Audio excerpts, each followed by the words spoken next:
जय हिंद दोस्तों, मैं कृष्णा एजुकेशन फील्ड चैनल पर आप सभी का स्वागत करता हूं। आज का हमारा टॉपिक है कक्षा 6 अभ्यास 5B। इसमें आइए हमारे देखते हैं पहले सवाल इसमें क्या दिया है।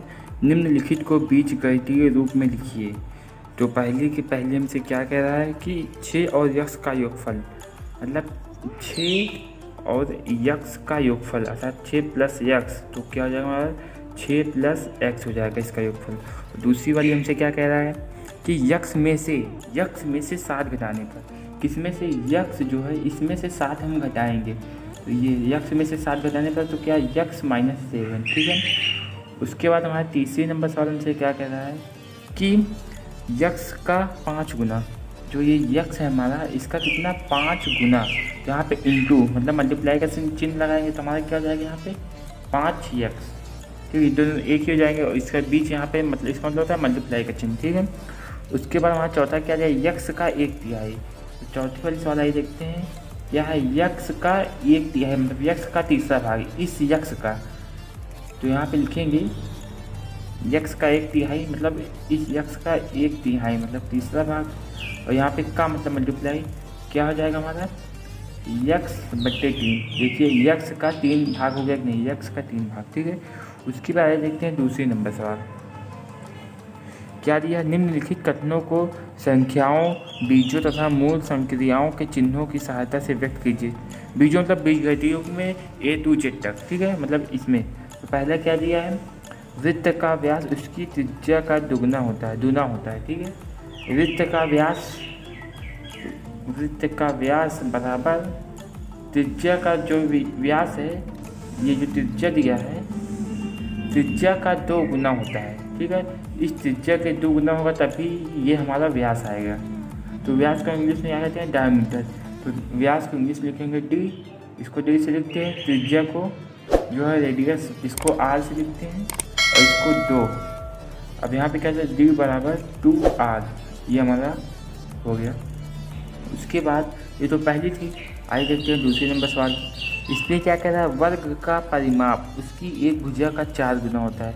वर्ग का परिमाप, तो वर्ग का परिमाप बराबर परिमाप, ठीक है। तो वर्ग का परिमाप जो है वो हमारा क्या होता है कि एक भुजा के 4 गुना होता है। वर्ग हमारा क्या है देखिए ये हमारा वर्ग है, ठीक है, ये वर्ग है। वर्ग की ये भुजा जो है इसके बराबर है और ये भुजा इसके और ये भुजा इसके, मतलब चारों भुजाएं एक दूसरे के बराबर हैं, चारों सेम है। तो क्या कहता है एक भुजा हम इसको ले लेंगे ए भुजा को, ठीक है।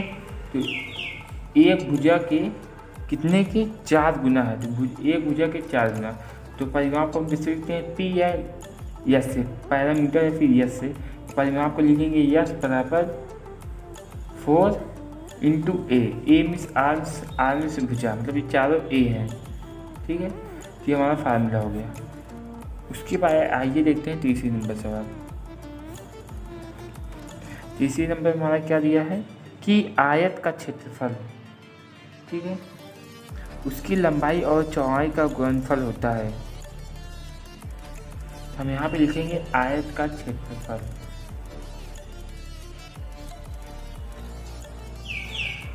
क्या होता है उसकी लंबाई और चौड़ाई का गुणनफल। लंबाई हम यहाँ पे लिखेंगे इंटू यहाँ पे चौड़ाई लिखेंगे, ठीक है। तो आयत का क्षेत्रफल को हम क्या कहते हैं ए, क्षेत्रफल को एरिया से डिनोट करते हैं, और लंबाई को हम एल कहते हैं, इंटू चौड़ाई को हम ब्रेथ या फिर वाइड कहते हैं, तो हम बी लिखेंगे। तो हमारा क्या हो जाएगा एल ए बराबर एल इंटू बी, ठीक है। ये हमारा तीसरे नंबर सवाल। इसका चौथे नंबर सवाल आइए देखते हैं क्या दिया है हमारा कि लाभ जो है, लाभ हमारा ये है लाभ विक्रय मूल्य तथा क्रय मूल्य के अंतर के बराबर होता है। विक्रय मूल्य तथा क्रय मूल्य के अंतर के बराबर होता है। क्या है विक्रय मूल्य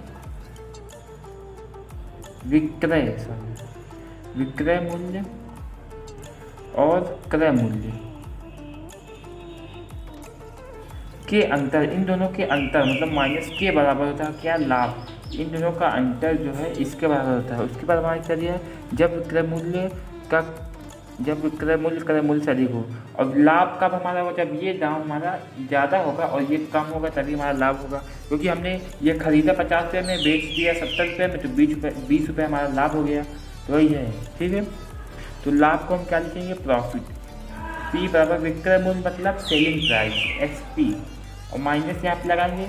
उसके बाद क्रय मूल्य को क्या कहते हैं, बाइंग प्राइस, मतलब BP लिख सकते हैं, ठीक है। ये हमारा फॉर्मूला, आप चाहे जो लिख सकते हैं, उससे कोई मतलब नहीं, बस आपको डिनोट होना चाहिए। जहाँ P क्या हमारा प्राइस मतलब प्रॉफिट मतलब लाभ, ठीक है। और विक्रय मूल्य मतलब selling price minus buying price में खरीदने वाला जो क्रय मूल्य होता है, ठीक है। उसके बाद आइए देखते हैं तीसरी नंबर सवाल कि तीसरी की ए हमारा दिया है कि एक टोकरी में 50 आम है। एक टोकरी हमारा, इसमें कितने आम है, 50 आम है, ठीक है। तथा दूसरी टोकरी में X आम है। ये हमारी दूसरी टोकरी, इसमें कितना X आम है, ठीक है। पहली टोकरी में दूसरी टोकरी से कितने आम अधिक हैं, पहली टोकरी में, इसमें ये पहली टोकरी है और ये दूसरी टोकरी है। तो पहली टोकरी में दूसरी टोकरी से कितने आम अधिक है, इसमें कितने ज़्यादा है। मान लीजिए इसमें हम X से माना हमने 40 है, तो अधिक कैसे ज्ञात करेंगे, तो 50 में से 40 घटा देंगे तो क्या जाएगा हमारा 10, तो 10 अधिक है ना, मतलब 50 में से 40 को घटाएंगे तो 50 में से X को हम घटाएंगे तो हमारा मूल्य ज्ञात हो जाएगा। तो हम क्या लिखेंगे, 50 माइनस X आम, ठीक है। मतलब इतना आम अधिक है। जब हमें X का मान मालूम चल जाएगा तो X घटा देंगे, जैसे X का मान 10 आ गया तो 10 घटाएंगे 40 बचेगा, 40 आम अधिक है, ठीक है। उसके बाद इसका B नंबर सवाल आए देखते हैं। कहते हैं एक विद्यालय में कुल 100 छात्र हैं। कितने छात्र हैं, 100 छात्र हैं, जिनमें से X छात्र प्रदूषित जल पीने से बीमार हो गए। X छात्र जो हैं, X हमारे बीमार हैं, ठीक है। तो स्वस्थ छात्रों की संख्या ज्ञात कीजिए। 100 छात्र हैं जिसमें से X बीमार है, तो अब उसमें से जितने बचेंगे वो सब स्वस्थ रहेंगे। तो स्वस्थ छात्र को हम कैसे ज्ञात करेंगे, स्वस्थ छात्र को ज्ञात करने के लिए स्वस्थ छात्रों की संख्या, तो हम ऐसा लिखेंगे। उसके बाद हम यहाँ पे लिखेंगे 100 हमारे 100 छात्र हैं कुल, जिसमें से X बीमार हो गए हैं। तो X को बाहर निकाल लेंगे, मतलब X को घटा देंगे, हमारा क्या हो जाएगा कि इतने 100 में से X को घटा के, मान लीजिए X के हमारे 100 छात्र बीमार, 10 छात्र बीमार हैं, तो 90 छात्र बचे, तो 90 हमारे स्वस्थ हो गए। तो यहाँ पे लिखेंगे 100 माइनस X छात्र हमारे स्वस्थ हैं, ठीक है। X का मान पता चल जाएगा तो हमारे जो स्वस्थ छात्र स्वस्थ हैं। उसके बाद आइए देखते हैं चौथे नंबर सवाल।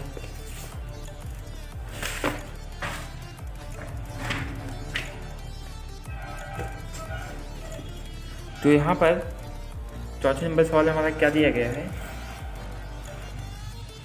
कि संलग्न चित्र में आयत की आसन्न भुजाएं X मीटर और Y मीटर हैं, आयत का परिमाप ज्ञात कीजिए। तो ये हमारा आयत हो गया, ये X मीटर है और ये Y मीटर है, ये और ये सेम है, ये और ये सेम है आयत में, ठीक है। तो संलग्न चित्रों में आयत की आसन्न भुजाएं X मीटर और Y मीटर है। तो आयत का परिमाप, तो आयत का परिमाप हम लिखेंगे, परिमाप यहाँ पे लिखेंगे। आयत का परिमाप क्या होता है, 2 कोष्ठक में लंबाई प्लस चौड़ाई होती है, ठीक है। तो परिमाप हम किससे लिखते हैं, पैरामीटर मतलब S से लिखते हैं। तो उसके बाद हमारा 2 इंटू लंबाई को L प्लस चौड़ाई को B से, वाई जिसको कहते हैं, B से लिखते हैं, ठीक है। यस पर हमारा क्या हो जाएगा, 2 इंटू लंबाई प्लस L प्लस B, ये हमारा फार्मूला हो जाएगा, ठीक है, आज का परिमाप। उसके बाद पांचवा क्या दिया है, ये तो चौथे नंबर सवाल थी। पांचवा हमारा दिया है कि एक गुब्बारे का मूल्य X पैसे है। तो यहाँ पे लिखेंगे एक गुब्बारे का मूल्य कितना है, X पैसे है, ठीक है। तो मतलब कि 1 इंटू X, एक गुब्बारे का मूल्य X पैसे है। तो इसमें ऐसे 12 गुब्बारों का मूल्य, जब एक गुब्बारा था तो आप यहाँ पे लिखेंगे 12 गुब्बारे का मूल्य, यहाँ पर हमने 1 लिखा है वहाँ पे 12 लिखेंगे, 12 इंटू X पैसे, हमारा कितना हो जाएगा 12 X पैसे। ठीक है, तो ये हमारा हो गया 12 गुब्बारे का मूल्य। उसके बाद 6वें नंबर सवाल आइए देखते हैं। कक्षा में यक्ष विद्यार्थी हैं। कितने विद्यार्थी हैं? यक्ष विद्यार्थी हैं। ठीक है, जिसमें 1/4 बालिकाएं हैं। मतलब कुल यक्ष का चौथा भाग जो है वो बालिकाएं हैं। तो बालिकाएं कितनी हैं? बालिकाएं जो हमारी बालिकाएं हैं वो यक्ष का 1/4 है। मतलब यक्ष का मतलब मल्टीप्लाई 1/4 मतलब चौथा भाग 1/4। तो हमारा कितनी बालिकाएं हो जाएंगी? ठीक है, तो कक्षा में कितनी बालिकाएं हैं? तो यक्ष बटे 4 बालिकाएं हैं हमारी कक्षा में। ठीक है, इतनी हमारी बालिकाएं हैं। उसके बाद आइए देखते हैं 7वें नंबर सवाल। क्या दिया है? संलग्न चित्र में एक वर्ग की भुजा a सेंटीमीटर है, वर्ग का परिमाप लिखिए। ठीक है, संलग्न चित्र में एक वर्ग की भुजा कितना है? a सेंटीमीटर, a सेमी है। ठीक है, ये वर्ग है हमारा। 1 2 3 4 चारों सेम होता है, एक सेमी है। ठीक है, तो वर्ग का परिमाप, तो हम लिखेंगे वर्ग का परिमाप बराबर 4, क्योंकि परिमाप करना है तो 4 लिखेंगे इंटू एक भुजा की लंबाई तो a है, तो यहाँ पे a लिखेंगे। a मतलब भुजा। ठीक है, तो परिमाप को हम यह से लिखते हैं पैरामीटर 4 इंटू भुजा को किससे लिखेंगे? a से, तो यह बराबर 4a, ये हमारा हो जाएगा फार्मूला। उसके बाद आए देखते हैं 8वें नंबर सवाल। लीला जो है राधा की छोटी बहन है। लीला क्या है? पहले राधा और लीला। लीला क्या है? लीला छोटी बहन है किससे? राधा से। ठीक है, तो वह राधा से 6 वर्ष छोटी है। जो राधा है इससे 6 वर्ष जो है हमारी लीला छोटी है, मतलब -6। राधा में -6 घटाएंगे लीला की उम्र आ जाएगी। तो लीला की आयु राधा की आयु के पदों में बताइए। तो मतलब यहाँ पे लिखेंगे लीला की आयु। ठीक है, तो लीला की आयु है राधा की आयु की 6 वर्ष छोटी है। तो राधा की आयु बराबर राधा की आयु से 6 वर्ष कम है। राधा की आयु से 6 वर्ष कम है, तक घटाएंगे तो इसका पूरे जब ये हो जाएगा हमारा राधा, मान लीजिए राधा की आयु 20 वर्ष है, तो 20 में से 6 गए तो हमारा कितना आएगा? 14। तो लीला की आयु कितना जाएगी? 14 वर्ष। तो वही है कि राधा की आयु में आप 6 घटा देंगे तो हमारी लीला की आयु निकल जाएगी। ठीक है, उसके बाद आइए देखते हैं 9वें नंबर सवाल कि माँ ने घर में लड्डू बनाए। ठीक है, उसमें से उन्होंने कुछ लड्डू मेहमानों और परिवार के सदस्यों को दिए।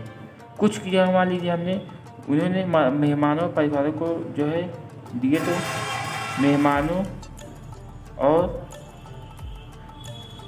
परिवारों को दिए लड्डू बराबर यक्ष। ठीक है, और फिर भी 5 लड्डू शेष है। अब शेष कितने हैं? शेष लड्डू 5 हैं। ठीक है, तो बताइए माँ ने कितने लड्डू बनाए हैं? तो यहाँ लिखेंगे कुल लड्डू, तो कितने खाए प्लस कितना बचा। तो मान लीजिए मेहमान ने परिवार को 20 लड्डू जो है खिलाए गए, 20 लड्डू खाए उन्होंने और 5 बच गया, तो कुल कितना बना? तो 20 खा लिया, 5 है तो 20 + 25, तो 25 लड्डू बचा है। तो यहाँ पे यक्ष + 5 कर देंगे तो हमारा कुल लड्डू आ जाएगा। ठीक है, उसके बाद फिर चैप्टर ये हमारा द एंड।